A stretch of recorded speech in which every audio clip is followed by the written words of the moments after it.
Arco TV Hidalgo presenta su programa Diálogos Jurídicos. Comenzamos.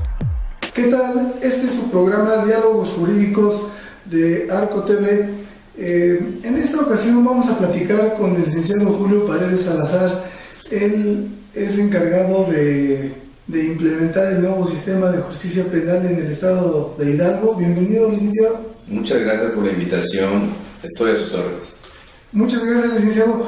Pues tan importante resultó la primera plática como la segunda, y como que creo que es muy importante darle el seguimiento y la continuidad ya a la implementación que en el estado de Hidalgo, como en todo el país, el nuevo sistema de justicia penal se aplica a partir del día 18 de junio en todo el país.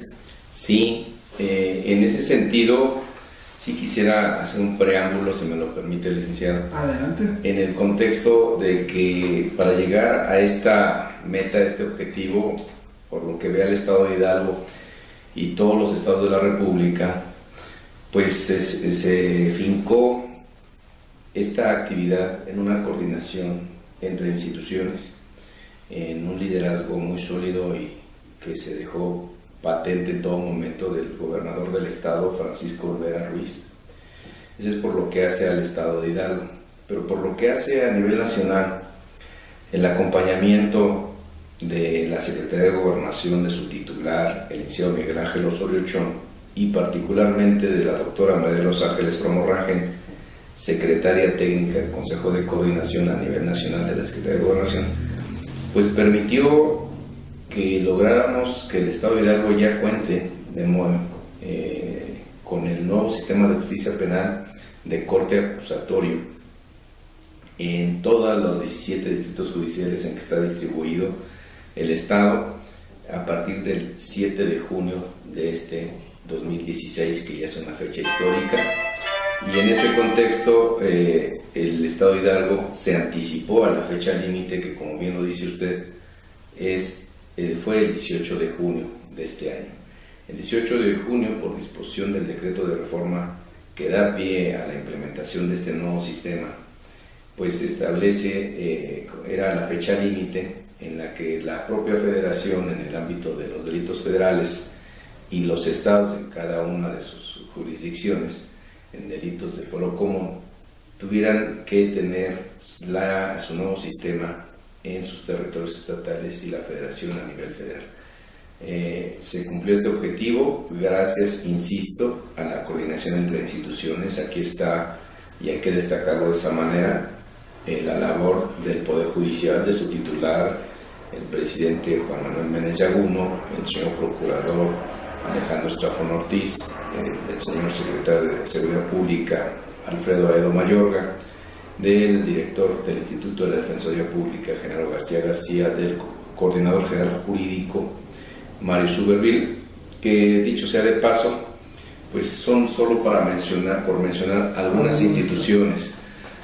Convergieron una serie de instituciones, desde la Secretaría de Finanzas, la Secretaría de Planeación, la Secretaría de Obras Públicas, en fin, no terminaremos de mencionar todas las instituciones que participaron.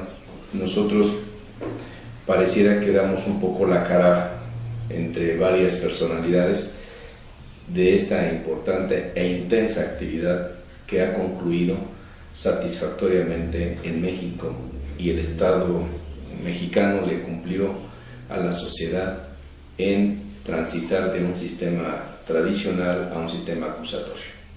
En ese sentido, ya terminó la implementación. Sí valdría la pena hablar de todos esos esfuerzos donde convergieron todas esas instituciones, estas dependencias, porque parecería fácil, ¿no? Decir, bueno, se construyeron 18 sedes, sí, de juzgados penales. Cada uno de los 17 distritos judiciales, como todos sabemos, a su vez aglutinan o agrupan a más de un municipio. Por ejemplo, el distrito judicial de Tulancingo tiene 7 municipios que abarca su jurisdicción. pero la cabecera es en Tulancingo. Tulancingo. Pachuca se integra por 6 municipios y la cabecera o la sede donde están asentados las instituciones como las salas de oralidad, el Ministerio Público, la Defensoría Pública, pues son las cabeceras distritales. Y en ese contexto son 17 distritos judiciales, en cada uno de ellos se habilitó aquí un gran esfuerzo y muy significativo de la institución del Poder Judicial, porque procuró y nosotros apoyamos en la gestoría para bajar recursos federales que permitieran tener salas de oralidad en cada uno de los distritos judiciales. En la Procuraduría, por su parte, pues también tiene sedes que tienen que ver con las nuevas estructuras de la Procuraduría, como la Dirección de Atención Temprana, la Justicia Restaurativa, Servicios Periciales, Bodega de Evidencias, toda una infraestructura que de alguna manera pues es novedosa y particularmente fue cambiada su estructura, su infraestructura en esta parte. La unidad de medidas cautelares, por ejemplo, que no existía, ahora es una nueva estructura que pertenece a la Secretaría de Seguridad Pública y que también se habilitó, se equipó, se generó de mobiliario que permite desarrollar sus funciones lo más óptimamente y que en ese sentido ha recibido un reconocimiento a nivel internacional por el Congreso de Estados Unidos como una de las instituciones eficientes al 100% de su actividad. Entonces, sí es muy importante la infraestructura, pero también pues atacamos otro eje estratégico como fue la capacitación, la difusión. Quiero decirle que al día de ayer hicimos todavía un foro con el cual sumamos 42 foros entre encuentros universitarios con estudiantes de Derecho, encuentros de integrantes de comunidades indígenas en Tenango de Doria, donde fuimos apoyados por instituciones como la Universidad Intercultural del Estado de Hidalgo, que está asentada en Tenango de Doria. Pudimos hacer en ese evento simulaciones en la lengua ñañú con abogados bilingües que hablan el castellano y hablan y entienden bien la lengua ñañú.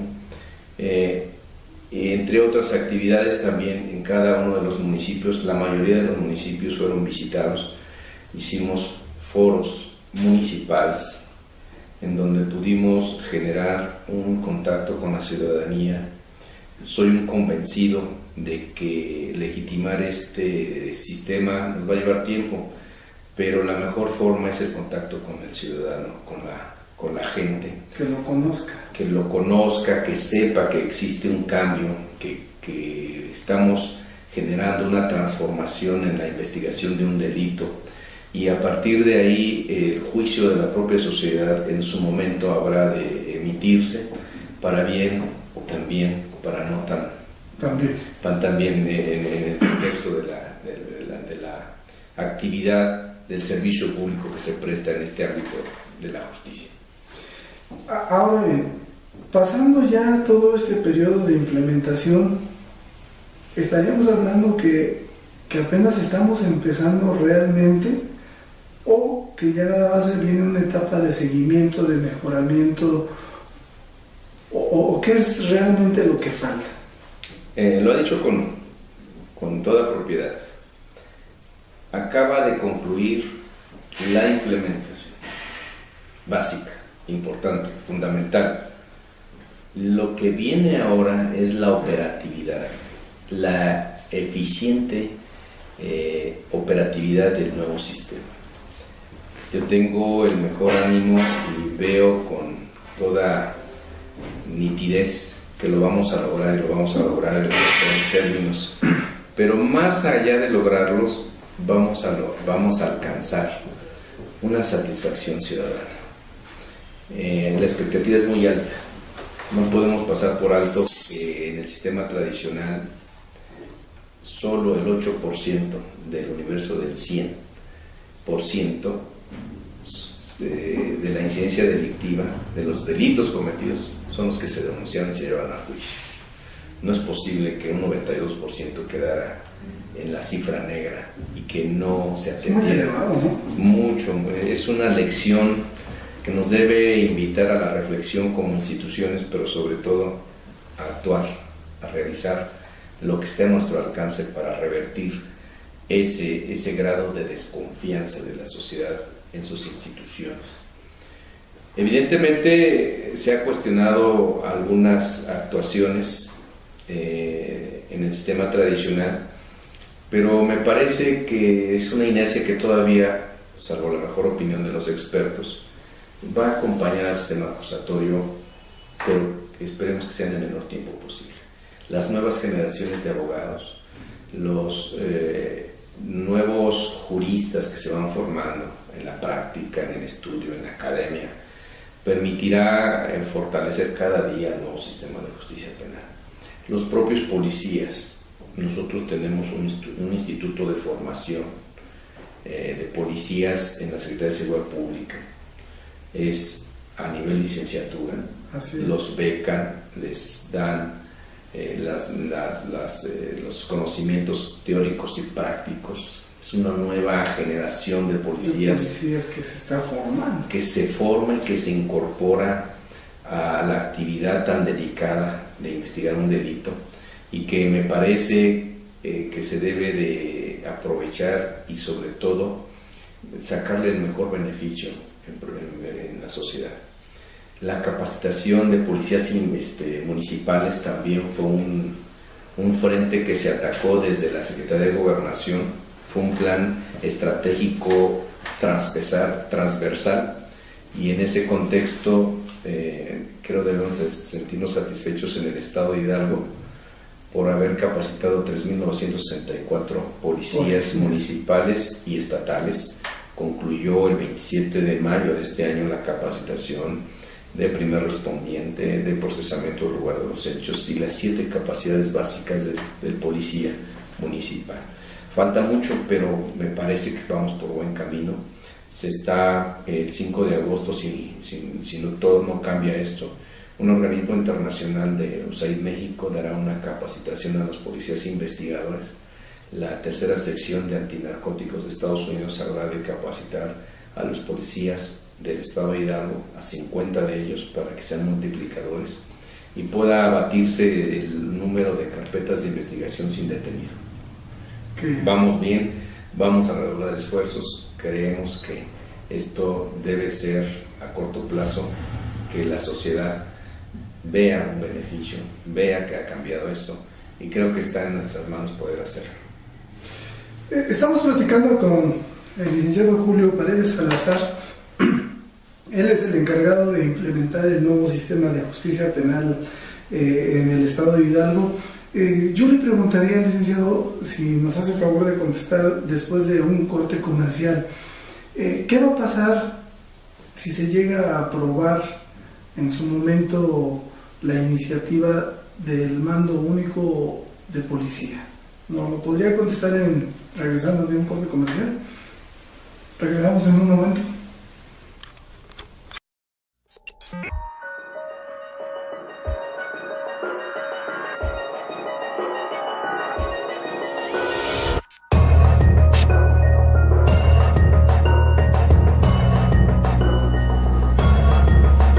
Estamos en su programa Diálogos Jurídicos y estamos platicando con el licenciado Julio Paredes Salazar, encargado de implementar el nuevo sistema de justicia penal en el estado de Hidalgo. Nos está comentando, entre muchas de las otras cosas, la terminación de la implementación de este nuevo sistema de justicia.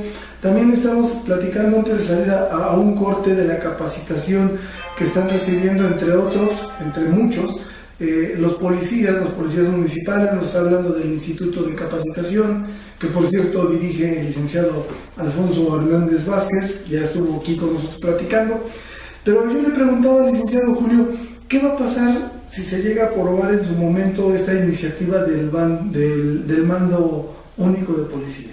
Bueno, de hecho en Hidalgo Se ha hecho un gran esfuerzo por el señor gobernador y particularmente por el secretario de Seguridad Pública en un buen número de municipios, diría que casi la totalidad de los 84, pues se ha logrado que se firmen convenios con los municipios, con los presidentes municipales, y que el mando único entendido como la coordinación entre instituciones en esto que nosotros llamamos procurar la seguridad de la sociedad.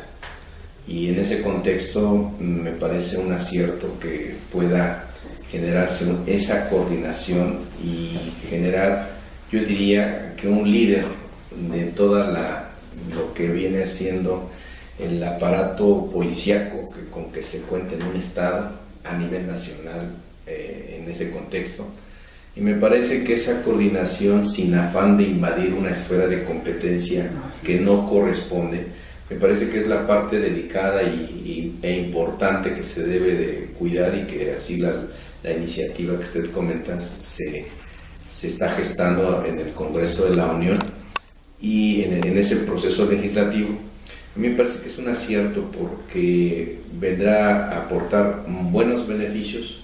Habrá, me parece, quien no esté de acuerdo y que pueda cuestionarlo, pero a título personal creo yo que es una forma de generar un beneficio y un resultado a la sociedad a partir de la coordinación, y que se ejerza un líder de esa coordinación. Es lo que pasó para la implementación. El gobernador del estado, Francisco Olvera, como decía hace un rato, asumió ese liderazgo de la implementación y fue todo un éxito. Nosotros solo cumplíamos instrucciones de este director, de este líder, en particular como presidente de la Comisión Interinstitucional, y al cual integró el Poder Judicial, su presidente, el procurador, el secretario de Seguridad Pública, el secretario de Finanzas, el secretario de Planeación, el secretario de Obras Públicas. Entonces, a la cabeza, el líder político y el que ejerce la primera magistratura en el estado, el gobernador Francisco Olvera, pues claro que logramos este objetivo con ese respaldo, ¿no? Entonces hubo un resultado eficiente en esta implementación. Sin embargo, ya en la aplicación pues prácticamente del sistema, pues sí se necesita ya tener otro tipo de capacidades por parte de las policías, de capacitaciones. No se vulnera el artículo 115 de la Constitución. ¿No se le resta fuerza al municipio? ¿O qué es lo que se pretende en concreto? ¿Darle un soporte jurídico al actuar del policía, que va a ser el primer respondiente, o atacar un punto político quitándole o restándole fuerza al municipio?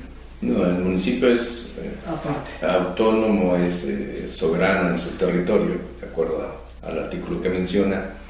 Pero me parece que aquí el que se suscriban convenios, como en Hidalgo ya se ha hecho con el secretario de Seguridad Pública, que lo que se establece, según tengo entendido, por quienes a veces se involucran de manera directa en esta actividad, es simple y sencillamente suscribir un convenio de coordinación, sin ceder su soberanía, sus facultades o renunciar a ellas.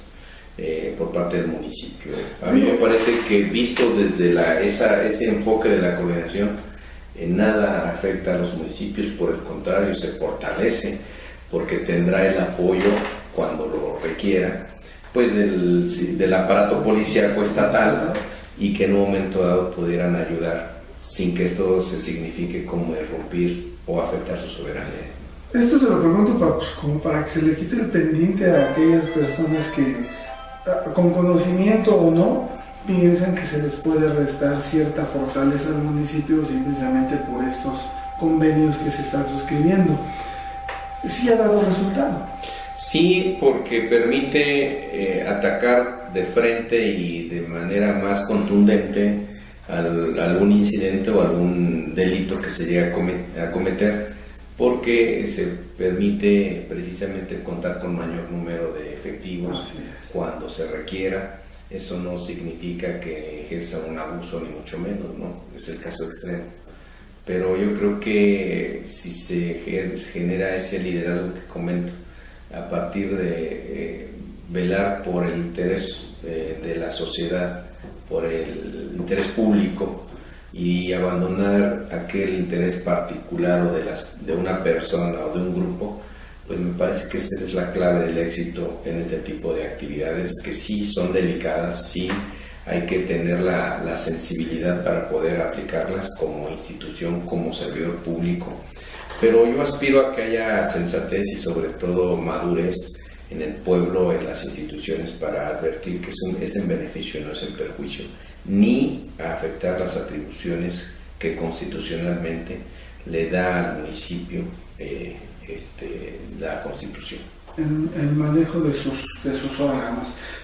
En este caso, ya hablando estrictamente de la función que está desempeñando usted, licenciado Julio Paredes Salazar, de lo que viene ahorita, parecería que en su momento, cuando se hizo protocolario y se anunció que en el estado de Hidalgo ya se había implementado todo el sistema antes del término del día 18, parecería que ya descansa Julio, ya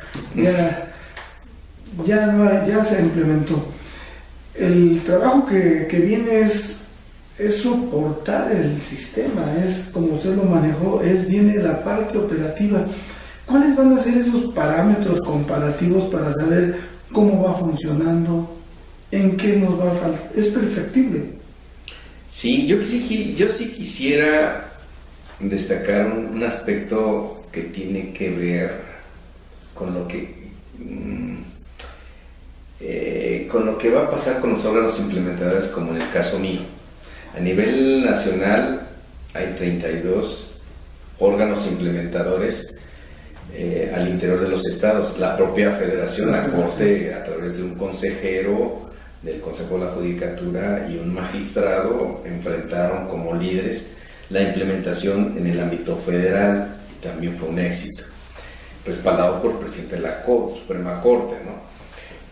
Y la Procuraduría General de la República, el Ejército Mexicano, la Secretaría de Marina, en fin, todas las instituciones federales que tienen que ver con la investigación de un hecho delictuoso del ámbito que les corresponde, pues se involucraron y llevaron a cabo todo lo que estaba a su alcance. Pero todos llegamos al mismo punto, el 18 de junio. Hubo un evento en el Monumento a los Niños Héroes en la Ciudad de México.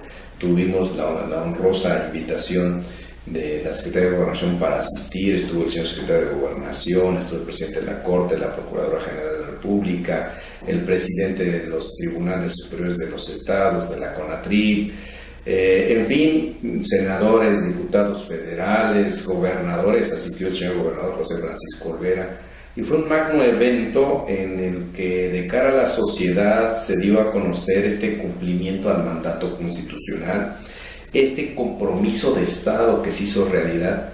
Pero es la primera etapa, es lo que tenía que darse.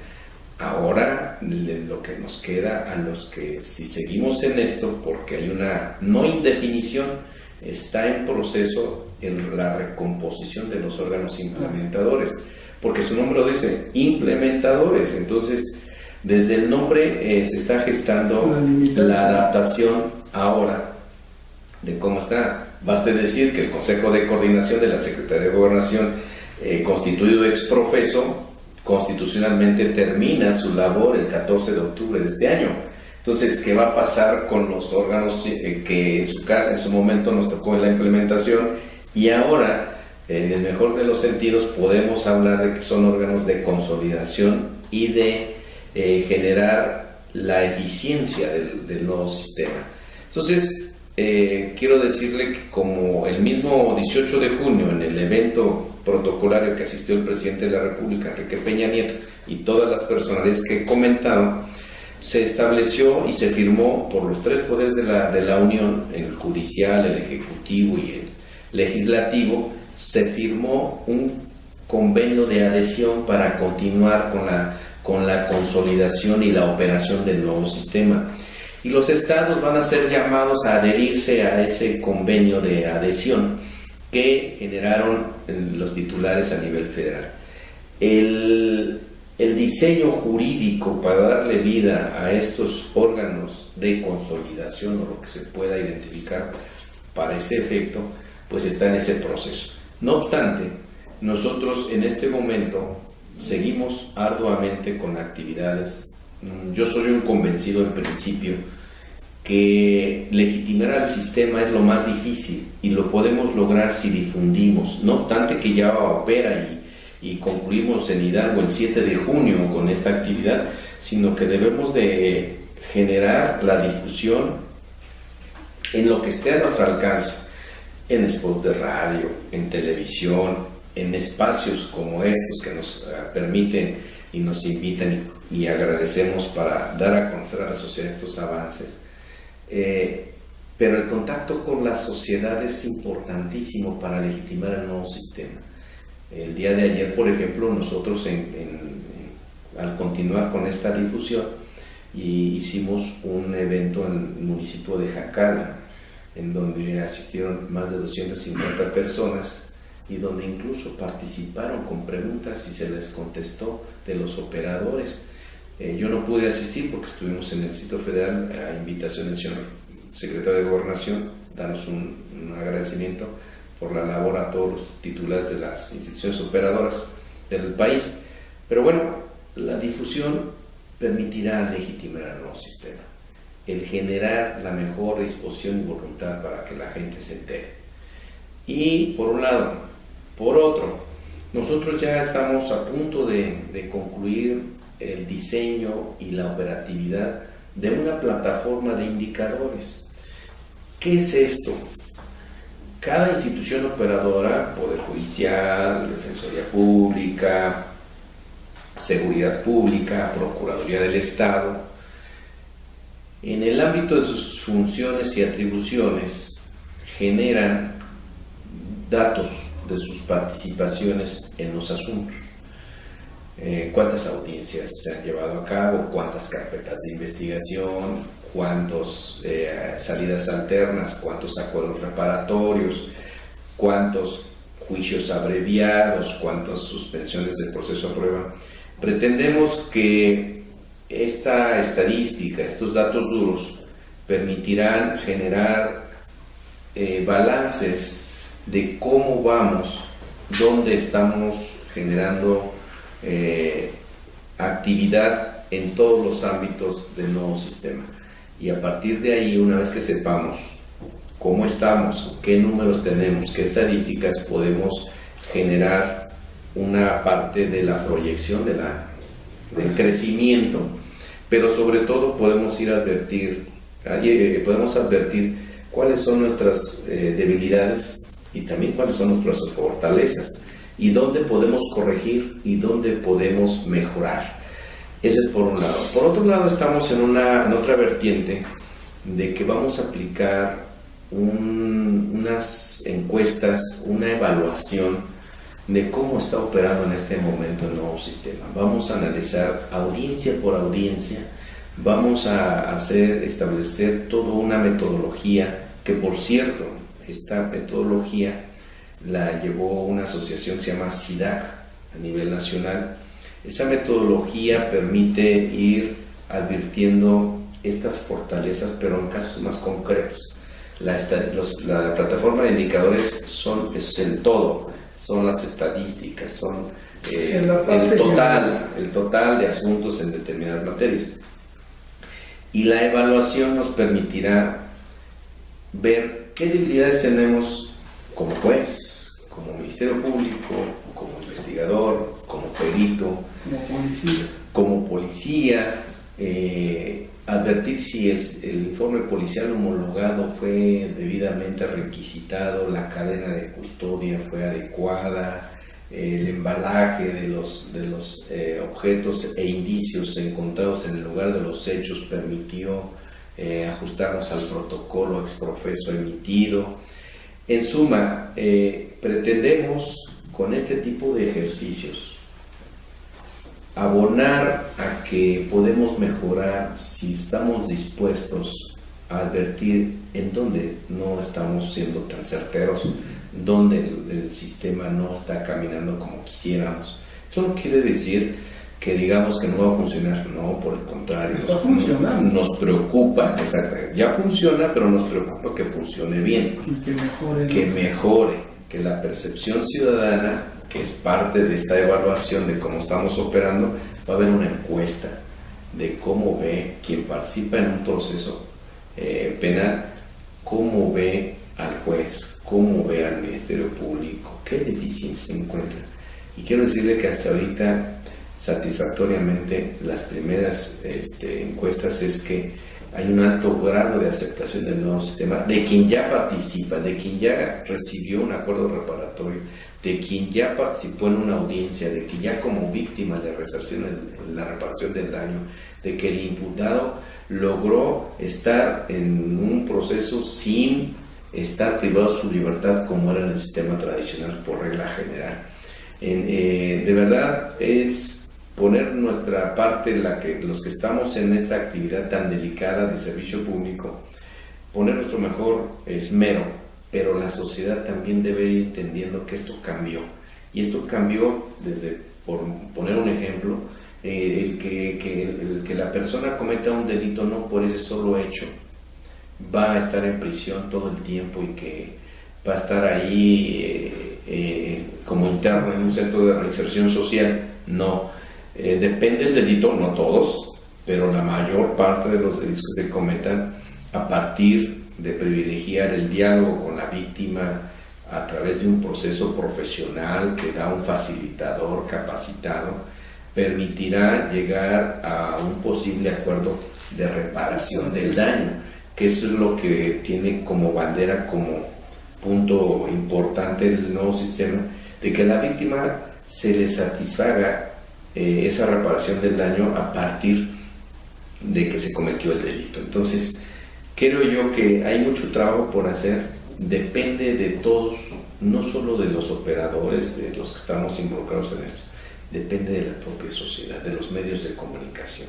Quiero decirle que en breve vamos a convocar, ojalá nos haga favor de distinguirnos con su presencia, vamos a traer un curso para periodistas, pero va a ser ya más dinámico. Por ejemplo, se va a invitar a policías y se van a hacer dinámicas que permitan advertir cómo los límites del respeto a los derechos de una víctima, de la pertinencia de respetar el lugar donde se cometió un hecho, y que las cintas delimitadoras donde va a actuar el experto, el perito, el Ministerio Público y la propia policía no deben ser contaminados, y que la labor periodística de informar a la sociedad de un medio de comunicación está intocada, lo puede hacer, pero a partir de no trastocar los derechos de otras personas que se involucran en la investigación.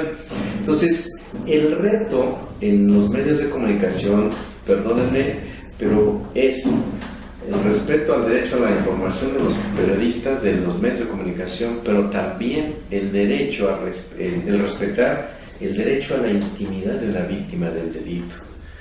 El hecho de respetar también el no divulgar sus datos personales del imputado, que hasta ese momento se visualiza como que quien es el responsable de un delito, pero eso lo dirá solamente un juez en un juicio y en una sentencia. Solamente hasta ese momento la presunción de inocencia se vence, se logra demostrar que es culpable hasta ese momento. Entonces, en nuestro rol de medios de comunicación tenemos que cambiar y modificar también nuestras formas, no solamente periodísticas, sino respetando el procedimiento que nos marca la ley. Licenciado, regresándole un corte comercial, en este orden de ideas y tomando en consideración todas esas partes que se pretenden salvaguardar, ¿qué beneficios le traerá a la sociedad el conocer de primera mano, en ese caso a través de una nota breve, que ya no sea tan alarmante, que ya no sea como usted hace un momento lo manejó, que la persona que se señala como imputada no sea sentenciada periodísticamente hasta que un juez lo diga. ¿Qué beneficios le podría traer esto a la sociedad? Nosotros regresamos en un momento, no le cambie.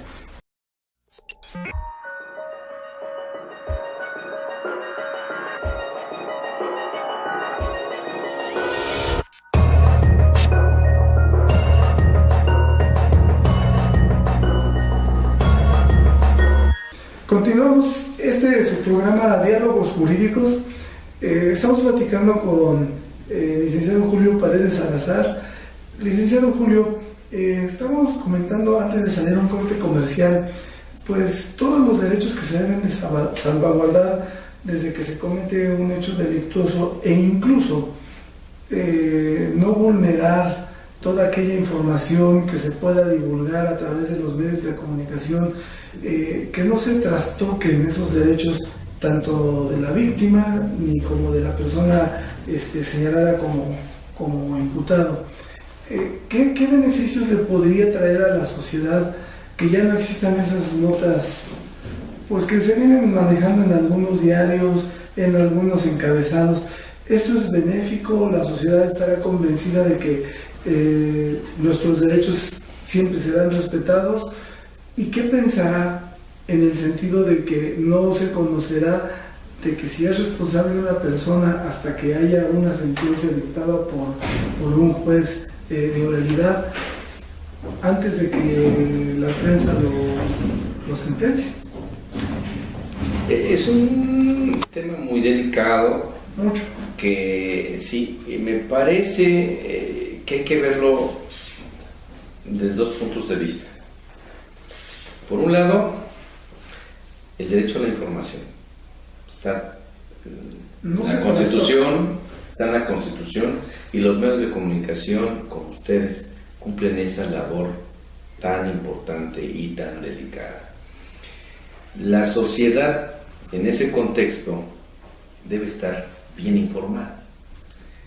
Y en el buen sentido y de manera muy respetuosa digo, estar bien informada debe ser conforme a las reglas que nos hemos dado como sociedad, conforme a la ley. Así es. Si hay un andamiaje jurídico, si hay unas reglas muy claras en disposiciones legales, pues lo menos que podemos hacer como ciudadanos y como cualquier persona que se dedique a la actividad del periodismo, a la difusión, a los medios de comunicación, pues se debe respetar ese Estado de Derecho. Y la mayor aspiración es informar, pero informar conforme a la ley. Y en ese contexto, el informar a la autoridad que yo, periodista, no puedo decir que es culpable una persona por el solo hecho de haber sido detenido, que a lo mejor un juicio del ciudadano dice, pero si lo agarraron, vulgarmente se dice, con las manos en la masa y todavía dicen que no es culpable. Bueno, es un derecho que se tiene como ciudadano de que se le siga un juicio y hasta que dicte una sentencia a un juez o un tribunal de enjuiciamiento. Es como se va a decir que es culpable, por un lado. Pero, ¿qué debemos hacer entre tanto? Bueno, tener la disposición de respetar ese ordenamiento legal. Por ejemplo, los curiosos, el ciudadano que pasa por una calle y ahí se cometió un hecho delictuoso y que por curiosidad quiere solo saber qué pasó y en esa intención afecta el lugar que se debe preservar para que todos los indicios, los objetos, instrumentos y efectos de un delito no se pierdan, y esperar a que llegue la autoridad y los levante, los recabe conforme a la ley, conforme a las reglas del embalaje, cadena de custodia, en fin. Entonces, en ese contexto, me parece que el beneficio de la sociedad es que está bien informada y además en algunos cursos de periodistas hacia otros periodistas, me refiero a periodistas expertos en el sistema acusatorio, que nos vinieron a compartir a representantes de los medios de comunicación del Estado, que fueron varios cursos afortunadamente, decían, bueno, pero es que lo encontraron con todo, ¿y por qué no difundirlo de esa manera? Incluso fotografías, su principio de presunción de inocencia no lo permite. Pero además, una sugerencia, y a lo mejor fue el extremo, le dice una capacitadora a unos periodistas en este tipo de cursos: ¿qué pasaría si un familiar tuyo está en esa condición? ¿Te gustaría que lo señalaran y ya lo sometieran al estigma social de que ya es responsable de lo que hasta ese momento no hay sentencia? Creo que no es lo correcto. Entonces sí debemos de generar un cambio de cultura, sí invitar a que todo es posible siempre y cuando se cumplan las formas que nos hemos dado como ciudadanos. Llegamos hasta este punto porque realmente estamos platicando más que nada sobre la implementación y el seguimiento que se le va a dar al juicio, al nuevo sistema penal en el estado de Hidalgo. Mas sin embargo llegamos hasta este punto de la difusión de algún hecho delictuoso, porque nos comentaba el licenciado Julio Paredes que la mayor parte de la ciudadanía, si no es que su totalidad, debe estar bien informada, y qué importante es que hasta estos temas tengan que ver no nada más con la implementación de un nuevo sistema, sino que quizás estemos vulnerando alguna garantía, algún derecho fundamental de alguna persona señalada como imputado o víctima por el solo hecho de difundir una noticia, de pasar, de curiosear. Es bien importante que se difunda, pero ¿sabe qué, licenciado? Que se difunda bien, con conocimiento de causa, porque así como también tenemos estos comentarios, estas pláticas tan atinadas que nos llevan a un convencimiento de que así debe de ser, también hay spots publicitarios por ahí donde hablan que la víctima jamás volverá a ser trastocada, o sea, garantizándole lo que tampoco ni... Me refiero a un spot, lo voy a decir, de la Cámara de Diputados Federales, donde por anunciar la implementación del nuevo sistema, anuncia que ahora sí la víctima será resarcida de todos sus daños. Claro que sí, pero no es porque ellos lo digan, sino porque la ley lo establece. Vivimos en un estado de derecho. Así es. Entonces, no depende de los diputados, depende de lo que en su momento ellos aprobaron como ley, como códigos que se están manejando para este nuevo sistema, y sobre todo de la implementación del nuevo sistema, donde todos los actores políticos, donde todos los órganos, los actores políticos convergen para que se haya llevado a cabo este logro, que para mí, en lo personal, siento y pienso que es un logro, no es cualquier cosa, independientemente de que sea un mandato constitucional.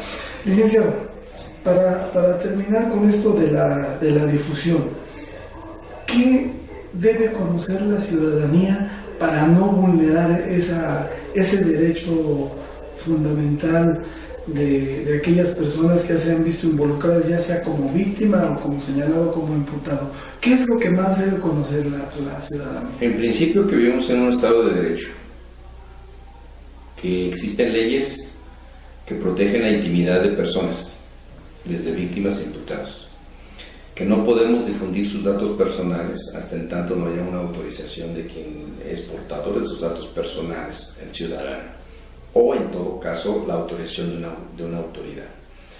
Y si nos vamos a observar estos pequeños grandes detalles, podemos advertir que la sociedad debe entender que no se le puede calificar a una persona que cometió un delito por el solo hecho de que es detenido o que en un momento dado hay una investigación en su contra.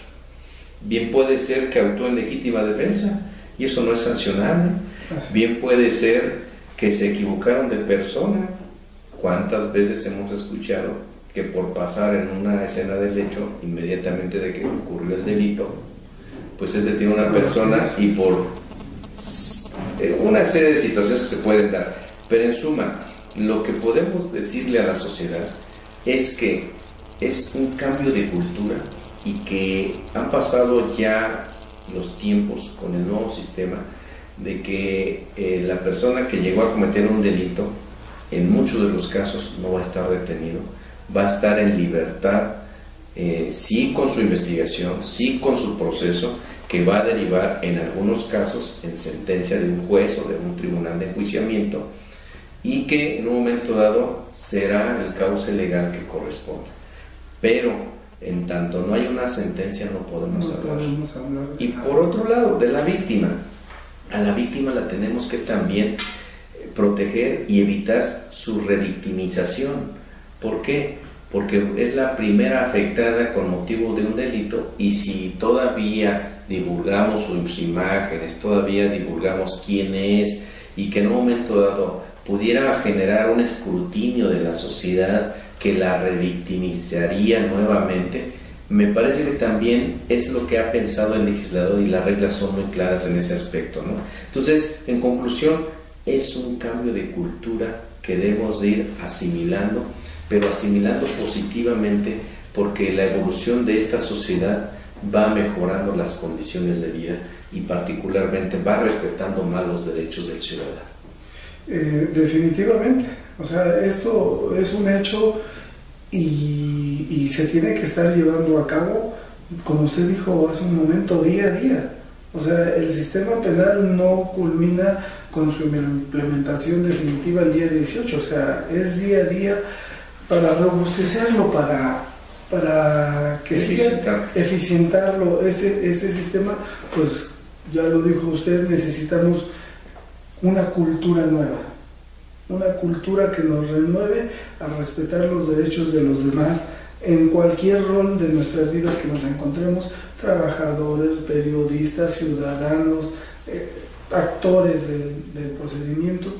Licenciado, este tema tiene para mucho, de verdad es muy amplio. Mas, sin embargo, me gustaría que usted nos dejara no digo un resumen, un bosquejo. Bosquejo es aquella interpretación que dan los autores de los libros para que la gente nos demos una idea de lo que va a tratarse el libro.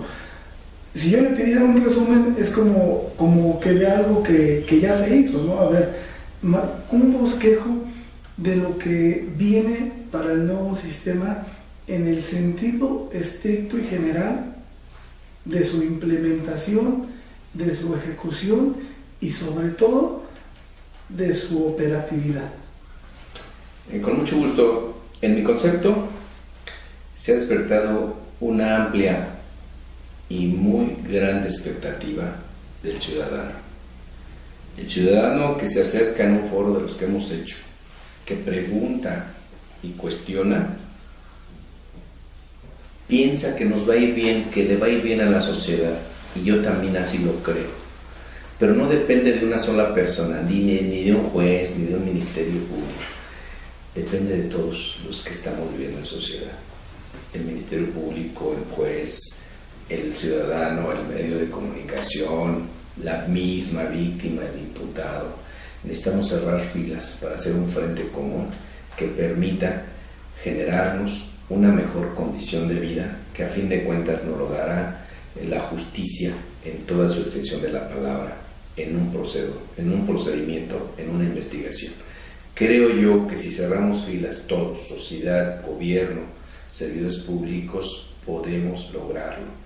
De otra manera, yo no veo cómo esa expectativa que se ha despertado en la sociedad se cristaliza en resultados, en realidades. Pues, licenciado Julio, para nosotros pues, sigue siendo un placer platicar con usted. Cada plática que hemos tenido ha sido pues abastecedora en cuanto al conocimiento del nuevo sistema, pero sobre todo muy grato. Es muy grato platicar con usted. Es una persona conocedora de su trabajo, una persona conocedora de lo que está haciendo. Y pues esperemos que esto tenga buen puerto y que llegue hasta donde llegue su encargo, pues lo siga haciendo tan eficientemente como vemos que lo está haciendo, independientemente de todos los puntos que habrá que perfeccionarse en el camino. Sí, definitivamente, muchas gracias por sus palabras. El destino, Dios, yo soy creyente, Dios generó esta condición actual de su servidor. No sé cómo lo estoy haciendo, pero sí tengo el compromiso y la intención de hacerlo lo mejor posible. Ahí vamos, se ha logrado el objetivo, pero yo insisto, con muchas instituciones, con muchos hombres y mujeres, y un gran liderazgo que es el señor gobernador José Francisco Olvera Ruiz. Sin esos aditamentos, sin ese acompañamiento, yo creo que no estaríamos hablando de lo que estamos en este momento, que ya es historia, que ya ha pasado.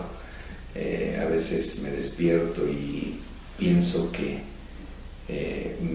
estos más de 2 años que tengo en esta actividad, pues no, como que pasaron muy rápido, y al mismo tiempo pues como que no doy crédito en haber participado en tanto. Gracias a Dios, gracias al apoyo de las instituciones, es como hemos logrado esta actividad. Muchas gracias. Pues muchas gracias. Nosotros terminamos este programa esperando que en alguna otra ocasión, si su tiempo se lo permite, nos conceda la oportunidad de seguir platicando, sobre todo porque sí hace falta esa información. Digo, si a quienes en su momento podríamos llegar a tomar parte como personajes activos en algún proceso penal en nuestra actividad como abogado, es importante, yo creo que para la sociedad se multiplica esa necesidad. Sí. Le agradezco mucho, licenciado. Al contrario, estoy a sus órdenes. Muy amable. Nosotros terminamos con este programa. Les invitamos a que continúen con la programación de Arco TV.